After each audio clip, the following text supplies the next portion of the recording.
Prima di iniziare con il video vero e proprio dobbiamo parlare della squalifica di Leclerc e Hamilton. Infatti entrambi i piloti sono stati squalificati dopo la gara, dopo i controlli della FIA, perché analizzando lo skid block sul fondo è risultato più consumato del dovuto. Questo significa che sia Ferrari che Mercedes hanno azzardato una macchina più bassa del dovuto e quindi, non avendo rispettato l'articolo 3.5.9 del regolamento, i commissari li hanno squalificati. Ferrari ha cercato di utilizzare come scusa il fatto che c'era la sprint, quindi era difficile settare il setup dalla sprint alla gara, cambiandolo in maniera adeguata, però questa scusa presentata ai commissari non ha funzionato. Per questo motivo, quindi, Sainz sale sul podio in terza posizione, Leclerc perde una posizione nella classifica piloti diventando settimo e facendo scalare Norris sesto, e quindi su questo non c'è nulla da dire, è un dato oggettivo. Però c'è anche da dire un'altra cosa: le macchine controllate per l'usura eccessiva del fondo sono state la macchina 1, 4, 16 e 44.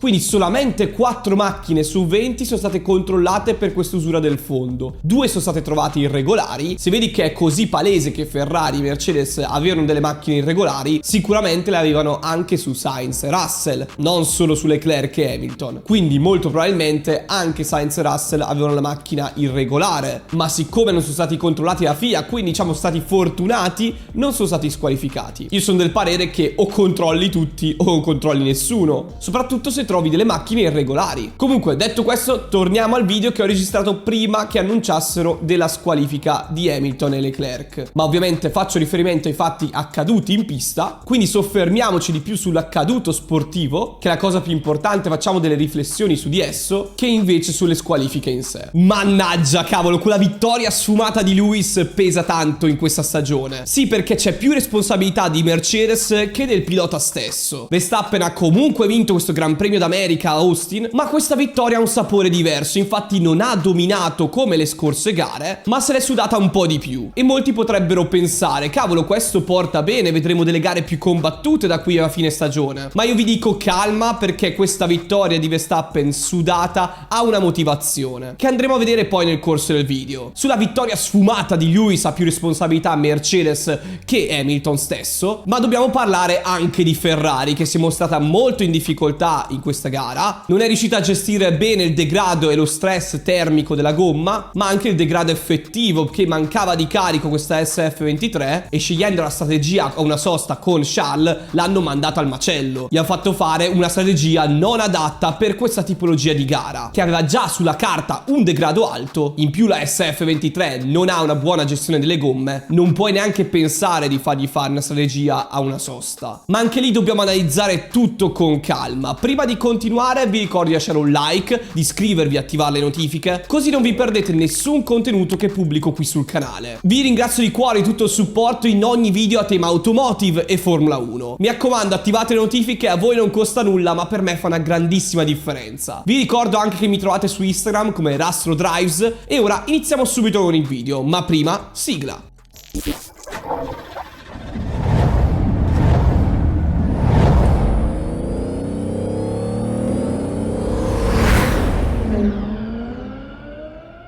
È stata una gara decisa dal degrado delle gomme, sia per quanto riguarda lo stress termico, essendo una pista molto difficile con temperature d'asfalto alte, ma anche un degrado effettivo. Sulla carta è una gara a 2 soste per fare media hard hard o media media hard, ma a una certa si è pensato anche di azzardare una sosta, soprattutto per quanto riguarda Norris, Hamilton e Leclerc. Posso capire che Norris e Hamilton pensino ad azzardare una sosta, hanno una macchina che degrada meno le gomme rispetto agli avversari. Questo in particolare abbiamo visto sulla Mercedes, quindi ci stava a azzardare quell'ipotesi di strategia. Ma su Charles aveva senso? Dal mio punto di vista no, perché la Ferrari è una macchina che già abbiamo visto nella sprint race andava a degradare di più le gomme rispetto agli avversari. Se vai a azzardare anche una sosta in meno rispetto agli altri, fai davvero tanta fatica in pista. Sicuramente la scuderia ha pensato: ok, differenziamo le strategie tra Leclerc e Sainz. Leclerc una sosta, Sainz 2. Ma in questo caso la strategia migliore per Ferrari era quella di Sainz. e dal mio punto di vista non c'era bisogno di azzardare la strategia a una sosta con Leclerc. È anche vero che a dover di cronaca il risultato non è cambiato tantissimo. Abbiamo Sainz che è arrivato quarto, Leclerc che è arrivato sesto, massimo avrebbero fatto quarto quinto, con Leclerc che avrebbe tenuto dietro Perez. Però è una questione anche concettuale dal mio punto di vista. Sai che è una macchina che consuma di più le gomme rispetto agli avversari, perché la SF23, abbiamo detto più volte, genera meno carico. Non puoi pensare in una pista dove c'è un degrado alto delle gomme di azzardare la strategia a una sosta. Questo è l'unico vero errore che vedo, perché poi Ferrari ha cercato di fare il massimo con il proprio pacchetto tecnico. Sia Sainz che Leclerc hanno guidato molto bene, non hanno commesso errori secondo me sulla carta, semplicemente Ferrari a sto giro era molto lenta. Ma come mai Mercedes l'abbiamo vista così forte qui ad Austin? Perché ha portato un pacchetto tecnico di aggiornamenti nuovo, che andiamo a vedere adesso nel dettaglio. Hamilton ha concluso alla fine sopra i 2 secondi da Verstappen, ma gli è arrivato molto vicino, è arrivato anche sotto i 2 secondi a fine gara, e la Mercedes è migliorata molto nel carico aerodinamico sviluppato dal fondo. Infatti quest'ultimo aggiornamento di Mercedes, che è improntato sulla V15 dell'anno prossimo, ha permesso un cauto ottimismo sia nel box sia da parte di Toto Wolff e anche dai piloti che l'hanno provato subito nell'FP1 e si sono trovati bene. Infatti abbiamo visto una Mercedes che sì era leggermente più carica rispetto agli altri team e faceva più fatica come efficienza sul rettilineo, non di tanto, ma per esempio rispetto a Ferrari si vedeva la differenza, ma era molto più forte di Ferrari nel generare carico al posteriore e quindi nell'avere maggior spinta verticale, che gli permetteva di avere un retrotreno saldo, stabile, senza far scivolare le gomme posteriori, senza quindi surriscaldarle e gestendo meglio il degrado gomme. Infatti Mercedes hanno portato un grande aggiornamento al fondo, in particolare alla zona del marciapiede, sia nella parte anteriore, modificando la parte sotto la bocca dei radiatori, che è una forma modificata che permette di allontanare le turbolenze che arrivano dalla ruota anteriore, avere più aria pulita che si infila in quel canale sotto le pance e quindi avere più aria e un flusso vorticoso migliore che arriva nella parte posteriore. Oltre al bargeboard esterno ridisegnato per migliorare i flussi e diminuire le turbolenze, sono stati anche ridisegnati i deviatori di flusso all'entrata dei canali venturi per migliorare proprio tutta l'aria che arriva nella parte centrale dei canali venturi. E queste sono modifiche non da poco che hanno permesso a Mercedes di essere molto più competitiva rispetto alle aspettative qui ad Austin. E proprio per questo, come vi dicevo all'inizio, non mi sorprende vedere una Red Bull così in difficoltà rispetto alle scorse gare, perché Mercedes ha fatto un netto passo in avanti. McLaren si conferma molto forte nonostante sia una pista anche di efficienza, ma ormai anche il drag l'ha superato, la McLaren, e molti quindi potrebbero pensare: cavolo, ma Red Bull allora è messa in difficoltà da Mercedes e McLaren? Sì, ma non proprio, nel senso che Red Bull sta già pensando al 2024 e quindi stanno già pensando alla RB20, non portano aggiornamenti sulla RB19 ormai da tante gare, quindi è normale che gli avversari si avvicinino. È un po' la stessa cosa che abbiamo visto anche l'anno scorso. Se vi ricordate, Mercedes aveva portato gli ultimi aggiornamenti proprio ad Austin e Mercedes si era avvicinata molto a Red Bull, vincendo anche per esempio in Brasile, per questo motivo, che avevano portato tanti aggiornamenti sul finale della stagione rispetto a Red Bull che era rimasta ferma. Quindi Verstappen è riuscito comunque a vincere ad Austin con una gara più sofferta del solito e Verstappen ha raggiunto le 50 vittorie, quindi l'Olimpo dei piloti più vincenti in Formula 1, con davanti a sé Alain Prost a 51 vittorie, Sebastian Vettel 53, Schumacher 91 e Hamilton 103 vittorie. Insomma, un traguardo importante per il pilota olandese, ed è importante sottolinearlo perché questa vittoria qui è arrivata anche per suo merito. Mercedes secondo me ha buttato all'aria una vittoria possibile, perché che senso ha, ditemelo, far restare fuori Hamilton a inizio gara prima del primo pit stop quando gli altri sono rientrati? Quei 3-4 giri che Hamilton è rimasto fuori ha buttato via la sua vittoria. Pensate che Hamilton ha perso addirittura 5 secondi alla fine facendo il pit più tardi rispetto a Norris e Verstappen, quindi lì Mercedes ha sbagliato, non ci sono scuse, doveva rientrare il giro dopo di Norris e Verstappen. Questa vittoria poteva essere di Mercedes tranquillamente, Red Bull se l'è giocata meglio, ma non mi sorprenderebbe se nelle prossime gare vedremo una Mercedes competitiva quasi per lottare per la vittoria o comunque seconda forza, un po' come abbiamo visto l'anno scorso. Su McLaren continua l'andamento positivo della stagione, risulta una macchina ben bilanciata e molto competitiva che se la gioca con Mercedes adesso dopo questo passo in avanti del team di Brackley. La delusione in giornata rimane Ferrari, non per mettere il dito nella piaga, però con Leclerc sono stati troppo indecisi sulla strategia e il fatto che alla fine gli hanno addirittura chiesto ma vuoi passare dal piano D al piano C, quindi fermarti un'altra volta, è sinonimo di tanta indecisione all'interno del team. A quel punto rimani sul piano D e lasci il pilota in pista come ha deciso Leclerc. Però come ho detto detto a priori decisione sbagliata di fare una sosta con il pilota monegasco. Bisognava seguire la strategia di Sainz. Il ritmo ha lasciato perplessi tutti, con un degrado molto alto delle gomme, come abbiamo visto anche nella sprint. Questa gara di Ferrari mi ha lasciato con l'amaro in bocca, con una Ferrari che vuole puntare a quel secondo posto in classifica nei costruttori contro Mercedes, ma adesso la situazione si fa ancora più dura. Prima ero più ottimista, adesso lo sono molto meno. L'altra cosa che non ho capito in Ferrari è perché prendersi il rischio con Leclerc e non con Sainz. Leclerc era davanti, era il pilota che poteva magari fare qualcosina in più, non dico lottare per il podio, però arrivare quarto sì, e fai la strategia migliore con il pilota che è dietro. Al di là del discorso chi è il primo, chi è il secondo pilota, che non mi interessa, però fai la strategia più sicura con il pilota che hai davanti. Puoi azzardare qualcosa di più col pilota che hai dietro, in questo caso con Sainz, anche se io non l'avrei azzardata con nessuno dei due piloti. Quindi dal mio punto di vista non aveva nessun senso fare una strategia, una sosta con Ferrari che va a degradare così tanto le gomme, soprattutto perché potevi provare a lottare per il podio in qualche modo, o comunque lottare per quella quarta posizione. È stato un azzardo che non aveva senso in quel momento della gara, per il tipo di macchina che hai. Posso capirlo su Norris, posso capirlo su Hamilton, ma non sulla Ferrari, anche vista la sprint race del giorno prima. E anche il fatto che Leclerc si è ritrovato non d'accordo con la squadra sul team order dato mostra che c'è tanta tensione in Ferrari, e in quel momento finale di gara tra Leclerc e Sainz non aveva senso dare un team order, potevi lasciarli lottare in pista, tanto lottare per una quarta, quinta, sesta posizione poco cambia. Non erano su due strategie diverse perché ormai erano a fine gara e Sainz si vedeva che non aveva ritmo per prendere Norris, era palese. Gli ha dato il team order per evitare una possibile lotta e magari anche un po' di dissidi interni. Ma non è tanto questo il problema, sono più le prestazioni della SF23 deludenti. Ad oggi credo che Ferrari non riuscirà a conquistare il secondo posto in campionato costruttori, si vedrà in Messico, in Brasile, ma il gap con Mercedes è aumentato, nel senso che Mercedes adesso si ritrova più forte rispetto alle scorse gare. Sicuramente bisogna pensare ora al 2024. Concludo dicendo che sono comunque contento delle dichiarazioni di Vasseur a fine gara, che hanno detto che in Ferrari hanno rovinato la gara di Leclerc, perché questo è un dato di fatto. Hanno voluto azzardare, ci sta. Io non avrei azzardato una strategia così su una SF23 che genera così poco carico, però almeno ha avuto l'onestà intellettuale di ammettere l'errore dopo. Non è un errore così grave quando si lottano per quei risultati, è un errore grave se tu vuoi lottare per avere il secondo posto nel campionato costruttori e quindi battere Mercedes. Però apprezzo comunque l'ammissione dell'errore, che è qualcosa che non abbiamo visto spesso in passato in Ferrari. Detto questo, sono abbastanza deluso, lo vedete anche voi, perché mi aspettavo qualcosina di più da Ferrari. Prima di questo weekend speravo potesse lottare per il podio, dopo la pole anche fatta il venerdì. Sappiamo che Ferrari è molto forte in qualifica, mi aspettavo comunque un passo gara leggermente migliore. Ciò non si è verificato, quindi mi rimane un po' l'amaro in bocca. Sono anche deluso sicuramente da come ha gestito Mercedes quella situazione. Verstappen e Red Bull hanno fatto un lavoro egregio, sono riusciti a vincere la gara nonostante non avessero una strategia così buona, nel senso che hanno usato due volte le medie e una volta l'hard, e comunque Verstappen, ricordiamolo, partiva sesto. Quindi sì, Hamilton è molto felice di essere tornato là davanti, lottare per le posizioni di vertice. Ho apprezzato anche il suo team radio finale, che dà tanta motivazione al team e dice che bisogna ancora lavorare in fabbrica per cercare di fare ancora di più per prendere Red Bull, ma oggi, dati alla mano, Mercedes ha buttato via una vittoria, e questo dobbiamo dirlo. McLaren continua a fare il suo, non mi aspettavo Norris facesse meglio di così, ha avuto un drop importante a fine gara, ma credo che sia stata una gestione migliore di Hamilton e di Mercedes delle gomme rispetto a quella di McLaren, che ha faticato molto. Su Leclerc sinceramente partire dalla pole position e arrivare sesto è una delusione, non tanto per lui che ha dato il massimo, ma col team che gli ha buttato via la gara. E cavolo, mi fa arrabbiare che abbiano fatto questa strategia su di lui, perché era palese che era la strategia sbagliata. È inevitabile, la Ferrari con il pieno di benzina soffre, va a consumare troppo le gomme, l'abbiamo detto più volte. Sono sicuro che in tanti di voi la pensano come me, quindi detto sinceramente non sono tanto contento di come ha gestito Ferrari questa situazione, però sono curioso di sapere cosa ne pensate voi, ditemelo nei commenti. E per le prossime gare vedo una Mercedes sempre più forte, un po' come abbiamo visto l'anno scorso, che può anche impensierire Red Bull, vedremo in Messico o soprattutto in Brasile, e McLaren subito lì dietro con Ferrari che può essere terza o quarta forza. Però ad oggi vederla seconda mi viene molto difficile, vista la gara di Austin. Ma sono curioso di sapere cosa ne pensate voi di questo Gran Premio d'America Austin, qual è la vostra sorpresa di giornata e la vostra delusione. Vi leggo e rispondo a tutti nei commenti. Come sempre, se vi è piaciuto il video vi ricordo di lasciare un like, di iscrivervi e attivare le notifiche, così non vi perdete nessun contenuto a tema automotive e Formula 1 qui sul canale. Vi ringrazio tutti quanti del supporto, qui da Astro è tutto, ci vediamo a un prossimo video.